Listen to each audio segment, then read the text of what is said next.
मेरे बाल काफ़ी लंबे होते थे घुटनों तक। हर रात ये आदत थी मेरी कि मैं वाइट मस्क लगा के रूम के ना कोने में, राइट कोने में ऐसे मुझे एक शैडो सा दिखा और वो वहाँ दायरा नहीं था, वहाँ बाल थे जो ऊपर से सीलिंग से यूं। Assalamualaikum and welcome to Paranormal Podcasts. Today we have a new guest with us, जिनके पास एक असली कहानी है and one of the best stories that I've heard. So let's get right to it. Please explain to our lovely audience and friends what happened. Hello अस्सलाम वालेकुम। ये कहानी मेरे बचपन की है। मेरी उम्र कम से कम 16 साल की होगी।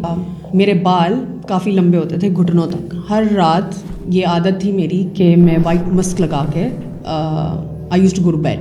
White mask? Hair perfume that I used to put. I used to do this every day. अचानक एक रात मैं सो रही थी और रूम के ना कोने में, राइट कोने में ऐसे मुझे एक शैडो सा दिखा और मैंने सोचा बाहर कॉरिडोर का जो लाइट लैम्प जो ऑन हुआ होता है उसका शायद आप इतना सोचते नहीं हो कि आपको कोने में क्या दिख रहा है, तो मैंने बस बोला होगा कोई। खैर मैं सो गई उस रात। अगली रात सेम टाइम मैं जब सोई और मैंने देखा कि वहाँ दोबारा वो डब्बा है, लेकिन वो डब्बा अब पहले इतना था साइज़ में, अब वो इतना हो गया है। और फिर मैंने इग्नोर किया। मैंने अगर कोई मामूली इंसान देखेगा भी तो सोचेगा शायद कोई बाहर से लाइट लगी हुई है तो उसका कोई परछाई या साया है, दैट्स इट, मतलब शैडो टाइप। खैर तीसरी रात अब क्या हुआ कि वो साया वो हर रात इंक्रीज़ होता गया साइज में। हाँ, और अब मैंने डिसाइड किया कि मैं अपनी मम्मा को बताऊं। तो मैंने मम्मा को बताया कि 3 दिन पहले ये इतना सा था दायरा, अब वो इतना हो गया है, अब वो आज इतना है। तो उन्होंने बोला तुम्हारा वहम है, ऐसा कुछ नहीं होता, आयातें पढ़ो, कलमा पढ़ के सोया करो, कुछ नहीं होता, तुम सो जाओ, मेरे साथ सो जाओ। खैर मैं उनके साथ सो गई। अगली रात मैं फिर भी डरी हुई थी। मैंने कहा मैं आज भी आपके साथ सोऊंगी। तो उन्होंने बोला चलो ठीक है। मैं सो गई और इस बार क्या हुआ कि वो मुझे वहाँ जो दायरा था जो बड़ा होता गया, अब मुझे लगा कि आज रात वो और ज़्यादा बड़ा होएगा, लेकिन मैं सो गई। लेकिन जब मैं सो रही थी एकदम से अचानक से mid sleep I got up और मेरी नज़र ना डायरेक्टली उस कोने पे पड़ी उस रूम के, और वो वहाँ दायरा नहीं था, वहाँ बाल थे जो ऊपर से सीलिंग से यूँ नीचे हैंग हो रहे थे और काफ़ी लंबे थे। जितने लंबे मेरे बाल थे घुटनों तक, उससे भी और लंबे थे। It reminds me of an Exorcist movie. Yeah, I think Grudge या Exorcist, पता नहीं कौन सा मूवी है। मैंने एकदम से मम्मा को दोबारा उठाया और मैंने उनको दिखाने की कोशिश की, उनको एक्सप्लेन करने की कोशिश की कि ये देखें, अब मैं घबराई हुई थी और मुझे बोलना भी नहीं आ रहा था कि मेरे साथ हो क्या रहा है। I tried telling her before कि देखें मुझे ऐसा डब्बा मिल रहा है। अब जब अगला बंदा आप पे यकीन ना करे और आपको बोले कि आपका वहम है, तो आपके दिमाग में भी बैठ जाता है कि शायद ये सिर्फ मेरा वहम है। मैंने कहा कि मुझे तो कुछ नहीं दिख रहा, और जब मैंने वहाँ दोबारा देखा तो कुछ भी नहीं था, there was nothing। तो मुझे लगा वाकई मेरा वहम है, तो मैं आंखें बंद करके सो गई। मुझे दिल में पता था कि कुछ है,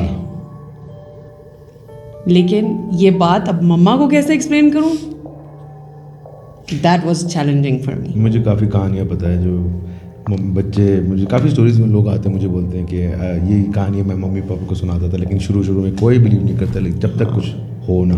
और हमारे बड़े पता क्या करते हैं, बोलते हैं 4 कुल पढ़ो, आयातुल कुर्सी पढ़ो, हाँ। और चुप करके सो जाओ।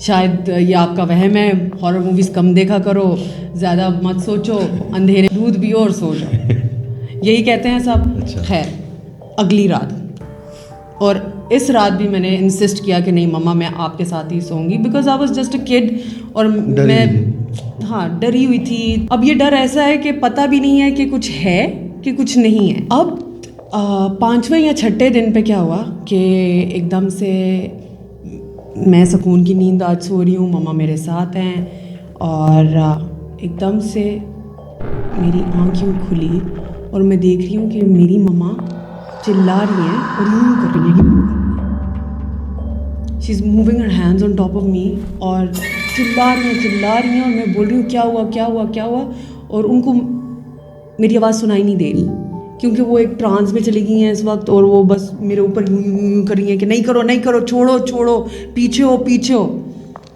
तो मुझे लगा ये किससे बात कर रही हैं, तो I was really confuse at this point. और एकदम से मुझे यूं उठाती हैं वो, और वो बोलती हैं वॉशरूम जाओ, इसी वक्त नहा के आओ। और मैंने कहा रात के 3 बज रहे हैं और ये मुझे बोल रही हैं इस वक्त कि जाओ नहा के आओ वॉशरूम में, मतलब हो क्या रहा है। और मैं और डर गई, और मेरी आंखें ऐसा ऐसा उस कोने में रूम के ना जहाँ मुझे यूजुअली वो दायरा दिखता था, लेकिन मुझे वहाँ कुछ नहीं दिखा।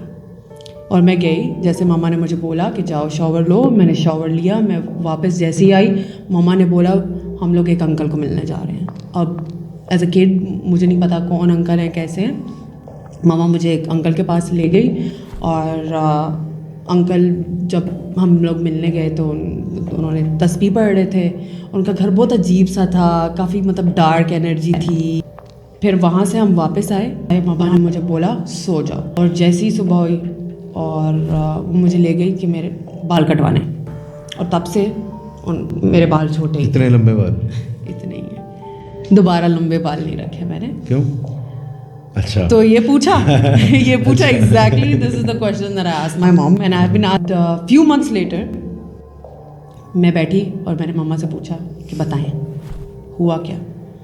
तो तब उन्होंने मुझे बोला कि जिस रात तुम उठी अचानक और मैं चिल्ला रही थी क्योंकि मैं तुम्हें बचाने की कोशिश कर रही थी, और तुम्हारे ऊपर, तुम्हारे सर पे, तुम्हारे बालों पे एक चुड़ैल बैठी हुई थी जिसके खुद के बाल यूं गिरे हुए थे। और ये सुन के मैं हैरान थी, और मैंने बोला तो आपको वो दिख रही थी और मुझे नहीं दिख रही थी?